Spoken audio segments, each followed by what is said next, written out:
the immigration raids began at dawn. The Trump administration says they were targeting criminals in Denver and Aurora.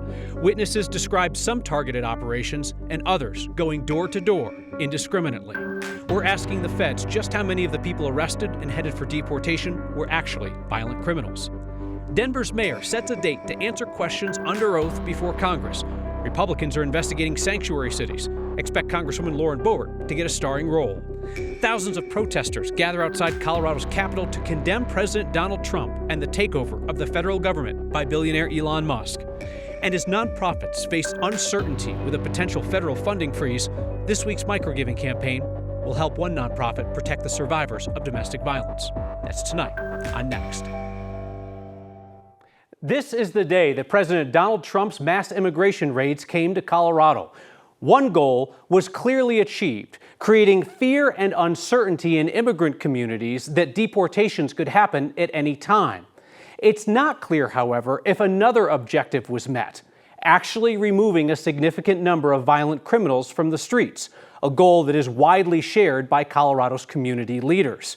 After the feds announced that they were going after 100 people tied to a violent migrant gang today, at day's end, the head of the local operation pointed to a single arrest of one gang member wanted for a crime in another country. Now, we know that there were other arrests. We witnessed them. Immigration agents won't say how many today. We saw the arrests happen at raids at least 7 locations across the metro area. That included apartment complexes in Aurora, where police first acknowledged the presence of the Venezuelan gang Tren de Aragua more than 6 months ago. Denver's mayor and Colorado's governor, both Democrats, say they support immigration agents taking violent criminals off the streets. But they say they don't want to see people rounded up solely for the civil offense of being in this country without authorization. President Trump says he wants to prioritize violent criminals, but that he plans to deport every single person here without authorization. Homeland Security says today's raids in Denver and Aurora were targeted against violent criminals. Police! That's security video from the Ivy Crossing apartments at Harvard and Quebec. There you see officers going door to door inside a building and marking each door before moving on to the next. Witnesses at other locations have said that officers went door to door in their locations as well, asking everyone for ID. The acting special agent in charge for Denver's Homeland Security Office spoke briefly today, said they were not ready to discuss who was arrested and for what, also said that success should not be based on the number of arrests. After he spoke, each media outlet was allowed to ask a single question before being escorted out of the room. I asked him about targeted arrests of violent offenders versus just rounding up people randomly. You talked about this being targeted enforcement against known individuals. We've talked to witnesses when we've reviewed doorbell camera. It seems like officers were going door to door of a number of places, which doesn't feel like targeted enforcement. Can you tell us how that worked and if you made collateral arrests of people who were simply civil violators? I do not know about the collateral arrest. Again, those numbers are still being processed. In these apartment complexes, based on information that we have, we do know that people move different apartments. So they may be registered in one and they'll move to a different apartment. We were contacting everybody in that area, looking for the targets that we were looking for. Let's bring our Mark Salinger. He witnessed a number of these raids today, including, Mark, one operation in Aurora that to your eye very much appeared to be a targeted operation. Yeah, Kyle, we spent the day following these federal forces from staging areas throughout the city as they drove in convoys of more than a dozen vehicles and armored Bearcats. Eventually, at one of those raids, they ended up here in Northwest Aurora. For context, we're about 2 blocks away from the Anschutz Medical Campus. When we arrived, we saw officers, federal agents, going in, guns drawn, into these apartment complexes. Ultimately, we witnessed 2 people being detained here. I want to show you what that looked like right now. It seems like this is how these raids will take place. Officers enter with guns drawn, wearing full protective gear. We don't know who they detained at this complex or why they detained them. We have, of course, reported at some buildings today that officers were knocking on apartment doors. That did not seem to happen here at this raid that we witnessed. Here, neighbors tell me they didn't do that. It seems they targeted specifically a man and a woman who they took into custody. People who live in the building, though, told me they hid in their apartments, praying that police wouldn't take them. Solo me metí a la habitación con mi familia y nos mantuvimos ahí, guardamos la calma. Mi esposa sí se puso un poco nerviosa, estaba llorando, se tiró al piso y ahí se quedó hasta que se fueron los agentes, pero siempre mantuvimos la calma, orándole mucho a Dios, estuvimos orándole mucho a Dios para que no nos agarraran. The majority of those federal agents who were here seemed to only stay for about 20 minutes or so, and then after that, the convoy of vehicles moved on seemingly to the next raid. When we came by this apartment building later this afternoon, there were people waiting outside, people who lived there, those neighbors that we just spoke with. They told me they were scared that ICE would come back. Kyle? All right, Mark Salinger, appreciate that from Aurora. Let's get another perspective now from another raid location, across city lines in Denver. That's where we find our Angeline McCall. And Angeline, this morning you witnessed what happened at the Cedar Run apartments near Leetsdale and Oneida, and the neighbors told you that felt more like a blanket operation as opposed to going in after someone specific. So many residents, they had so many questions and they were so confused. Many of them told us, my friend or my loved one, I don't understand why ICE took them. We spoke to many of them today. Do not open your doors, they need a judicial warrant. Those who live here knew there was something wrong the moment they heard the noise. And then out of nowhere, I hear a loud bang on my door, right? Mark Swell says next came an order. They had their foot in the doorway. They were blocking me from closing the door, and then they demanded identification for me being a U.S. citizen, you know? For hours, Mark says officers with ICE, HSI, and the FBI went door to door. I felt scared. I didn't feel safe in my own apartment. You know, they had no right. I didn't commit any crimes against the law. Everything is crazy out here. Officers questioned people on the inside, separating them from friends and family on the outside, including Friday Amar. Estamos todos angustiados sin saber qué vaya a pasar. She came with her friend, whose 3 children were in the apartment. Ese es el temor de que no sabemos qué está pasando. Y más que, pues como le digo, las niñas en la casa y no le contestan, no sabemos nada. No sabemos nada, absolutamente nada. She would later find her kids when others wouldn't have that same comfort. Pero Dios sabe por qué hace las cosas. Argenis Jose was leaving for work with his friend. They were asked for their IDs. Pues yo pensé que también me iban a deportar, pero cuando me pidieron mis papeles, yo los enseñé y no hicieron nada al respecto conmigo, pero mi amigo sí no tenía nada. So they separated them. Sí me dio mucha tristeza por mi amigo y ya no podía hacer nada. His friend was loaded onto a bus, along with at least 4 others. Look, they got another one right there. An abrupt, early operation with an outcome. Yeah, this side, they were... Mark was able to avoid when others couldn't. That's pretty scary, you know? It felt like it was a give them your information or you go to jail kind of situation.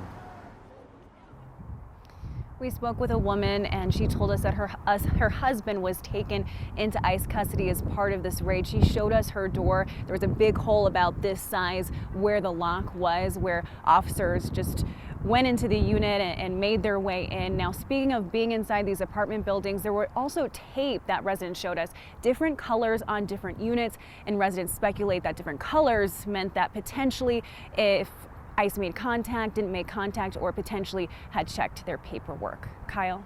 We heard fear from folks today, Angeline, that a certain color marking on your door might mean that they were coming back, and Homeland Security did say today, this isn't the end. Angeline McCall, thank you very much. Denver's mayor has a date to head to Washington to answer questions under oath about how the city handles immigration. House Republicans are investigating sanctuary cities, and they want to question Mayor Mike Johnson, along with the mayors of New York City, Boston, and Chicago. Johnson will testify before the House Oversight Committee on March 5th. He recently told Next he is proud of Denver's stance and he's ready to defend why the city will cooperate on cases of violent criminals, but is not willing to enforce federal immigration law. The Republican head of the committee says sanctuary cities like Denver, quote, jeopardize public safety and release dangerous criminal illegal aliens back onto the streets. Expect Mayor Johnson to be questioned in front of the committee by Republican Representative Lauren Boebert. She sits on oversight. And there will also be a special guest appearance by Republican Congressman Gabe Evans, who says that he'll be allowed to join the questioning of Johnson that day. You've seen these things on TV before. These are often testy soundbite exchanges as the witnesses and the members of Congress perform for the cameras. So this is a time of uncertainty for nonprofits across Colorado worried about the sudden loss of federal funding. While the Trump administration's government spending freeze plays out in court, these nonprofits are trying to make responsible decisions about their budgets and their operations. And that's likely to be the situation for some time to come. Our weekly Word of Thanks micro-giving campaigns will continue to feature nonprofits in Colorado that have strong track records and established infrastructure that have the ability to put our donations to good use to improve the lives of Coloradans right away. This week's Word of Thanks micro-giving campaign supports Project Safeguard, which has been protecting survivors of domestic violence for 4 decades. The Project Safeguard legal team provides free legal representation to domestic violence survivors, along with people trying to escape stalking and human trafficking. They know that the chances of people getting to safety increases greatly if somebody who knows the law is by their side in court. Studies show that 1/3 of Americans will face physical or sexual violence in a relationship at some point in their lifetime. There's a decent chance you've heard that statistic. Here is a number I hadn't heard. A survivor's likelihood of successfully getting a restraining order, a protective order, goes from about 30% without an attorney to more than 80% if they have a lawyer. That's why the Project Safeguard team is out in courthouses in Denver and Arapahoe County and Adams County working to keep survivors safe and never sending them a bill. Scan the QR code on your screen or text the word THANKS to 303-871-1491. We'll send you that link to donate. Your $14 million worth of micro-giving proves the power of small donations together. You know I'll never ask you to give if I don't, so as always, I'll match the first 50 donations of $5 to get us rolling. And 4,000 of you have signed up to simplify your giving by making a monthly donation to the Word of Thanks Fund. You put in your info and donation once, we split it among all the nonprofits we feature. It's meant that we've started your recent micro-giving campaigns with more than $30,000 in donations each week. As we look for more information on just who was rounded up in Colorado's mass immigration raids today, our 9 News Investigates team explores why little is often known about the people who were there 1 minute and gone the next. And after today's raids, a next viewer asks if we might all get a bit of a civil rights refresher. That's next. The biggest unanswered question after today's immigration roundups: did the feds pick up violent criminals or just people who happen to be in the country without authorization? Kevin Vaughn from our 9 News Investigates team explains how the immigration system often keeps the public from seeing where people are taken and what criminal charges, if any, they will face. The acting head of Homeland Security Investigation's Denver office framed raids across the metro area in simple terms. These actions were targeted operation focused on violent criminal aliens, TDA members, and those who are a threat to our public safety. What he would not say was how many people they arrested, how many were wanted for serious crimes, how many were members of that Venezuelan gang. We know more about a raid 11 days ago in Adams County, where federal agents said they were looking for dangerous criminals with guns and drugs and handed out video of the arrests. I think the people in the city of Denver woke up today to a safer city. The Drug Enforcement Administration's top Denver agent hit the airwaves. These are dangerous criminals. You've seen from those videos that came out of Aurora a few months ago. These guys are carrying pistols and AK-47. These are serious bad guys. Now, 9 News Investigates has confirmed that no criminal charges have been filed against anyone in that case. None by the U.S. Attorney, none by the Adams County District Attorney. It should surprise everyone that we're using government resources like the DEA to go and round up people who have no criminal legal case against them. Laura Lunn is an attorney with the Rocky Mountain Immigrant Advocacy Network, and she says there's a very big difference between facing a criminal charge and being held for an immigration violation. Immigration detention is civil detention. Civil detention, where people seemingly disappear. Without a name, there's no way to find out who's being held or what they're accused of. I think it's very intentional that people in immigration proceedings are detained so that folks don't have access to them to gain information about what their experience is. It's important to note we're talking about people who haven't yet or won't be charged with a crime in the U.S. Immigration officials won't tell us where they're holding them, what they're being accused of, and they don't tell us when they're released or deported. Kyle? Kevin, this raid in Adams County was billed as a drug raid. What'd they get? Personal use quantities of drugs and 4 pistols. Kevin Vaughn, thank you very much. An anti-Trump protest at the state capitol turns into one of the biggest gatherings that we have seen there in years. And if immigration agents are going to go door-to-door knocking, attorneys say it is worth everyone knowing your rights. That's next. It's been a couple of years since leftist protests in Denver have drawn really big crowds like they did for the social justice protests in the summer of 2020.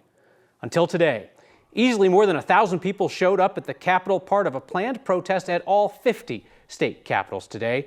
We saw signs aimed at the conservative Project 2025 plan to remake government. We saw people upset about Elon Musk's takeover of federal agencies, about the rollback of transgender rights. But immigration really appeared to be the most motivating issue for the crowd out there today, which included a number of students from surrounding high schools who walked out of class carrying signs criticizing the immigration raids like the ones we saw today in Denver and Aurora. That large crowd briefly shut down traffic on Lincoln Street. No confrontations, no nastiness. It's been peaceful to date. And the protest continues into the evening with hundreds of people who are still marching around the state capitol. Tonight's next question comes from a viewer named Melissa. After today's door-to-door immigration raids, Melissa wants to know, citizen or not, can law enforcement require you to show your ID? So, Melissa, it depends on the situation. Let's go through the law. Colorado law requires you to show your ID to law enforcement if you are pulled over for a traffic violation or if you are stopped because you're suspected of committing a crime. There are different guidelines for people who have immigration documents, which adults are legally required to carry at all times. The ACLU says if an immigration officer asks you for that documentation, you should show it or risk being arrested. Immigration attorney Aaron Hall told us today, everyone, American citizens, non-citizens, have the rights under the 4th and 5th Amendments of the U.S. Constitution, and they should be aware of those rights if somebody knocks on their door. Citizens, lawful permanent residents, others, people without status, they have rights under those amendments, the 4th and 5th Amendment. And one of those rights would be they do not have to allow a law enforcement officer into their home, absent a warrant signed by a judge. They don't have to answer questions about where they're from, where they were born. They can just say, I want to see a warrant. A rights refresher. Hope that answered your next question. We're back with your feedback next. For 40 years, when survivors of domestic violence, stalking, and human trafficking go to court in the Denver metro area looking for justice, looking for safety, they do not go alone. That is thanks to the nonprofit Project Safeguard, which provides free legal representation to those survivors. We're supporting their work through this week's Word of Thanks microgiving campaign. They tell me that over the last couple of years, the need for their services has increased, and they're in an uncertain position because they don't know if federal funding, which makes up a significant portion of their budget, is going to be around in the coming years. Scan the QR code on your screen or text the word THANKS to 303-871-1491 to get the link to join me and a bunch of other Coloradans in donating to support their work. Feedback tonight from Nancy, who writes in to say, while hard to watch, your broadcast tonight showing exactly how these ICE raids are happening was priceless. She says it's one thing to read about it or to hear a talking head try to convey the facts, she said, but seeing it meant something to me. She said, gives me a little bit of faith in the media. Nancy, I'm proud of the work of our team today, Mark Salinger, Angeline McCall, so many others who went out there and talked to the Coloradans who were impacted by these raids. Appreciate the fact that we were able to ask at least one question of the immigration agents who are running the operation. And they know that we have many more questions in the days ahead. We'll see you next time.